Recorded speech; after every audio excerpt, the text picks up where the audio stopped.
היינו רוצים לשמוע את דעתו של פרופסור שלמה בן עמי, לשעבר שר החוץ, על מידת החומרה של המהלך הזה.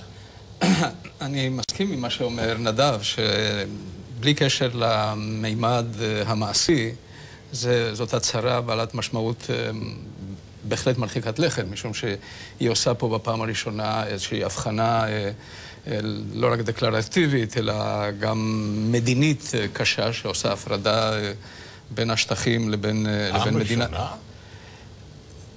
כשזה מלווה בדברים מעשיים. זאת אומרת, זה לא רק טענה, הנה השטחים הם שטחים כבושים. עכשיו יש לזה גם תרגום במדיני או מעשי, בהחלטות שנוגעות לסחר, שנוגעות לקשר מדעי, לכל קשר שיש למדינת ישראל בתור שכזאת, כולל השטחים עד עכשיו, עם האיחוד. אבל אני חושב שזה יושב על כמה נדבכים מאוד מעניינים. מצד אחד, אתה יכול להגיד, אירופה היא יבשת של העמותות, של ה-NGOs, של כל התרבות הגדולה הזו של הביקורת נגד ישראל. יותר כמעט מכל מקום אחר בעולם. היא לוהטת בביקורת על הכיבוש הישראלי. היחסים עם הממשלות עד עכשיו הם בדרך כלל יחסים נורמליים.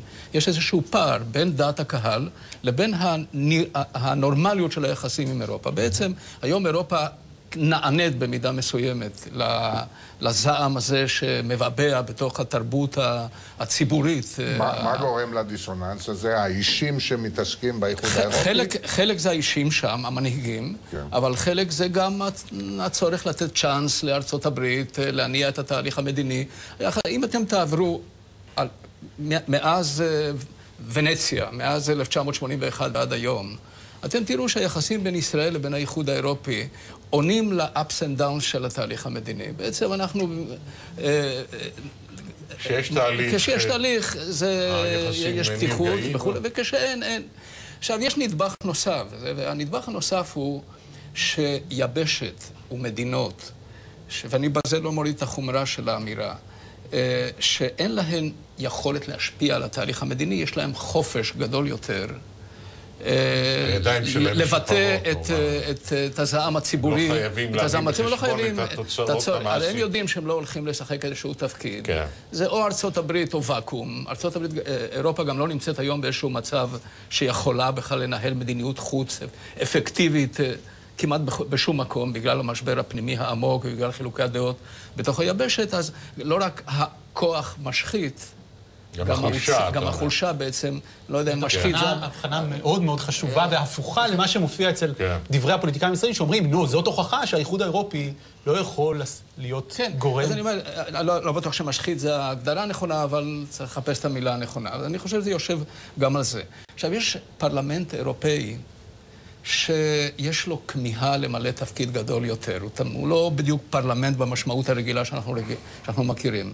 אבל הוא קול המון כקול שדי. הוא בעצם הביטוי היותר אותנטי של דעת הקהל האירופית. והוא כל הזמן לוחץ על המנהיגים, על הנציבות וכו'. היות וזה, מה שכאן קרה, זה שנתנו שם למשהו שממילא היה קיים קודם.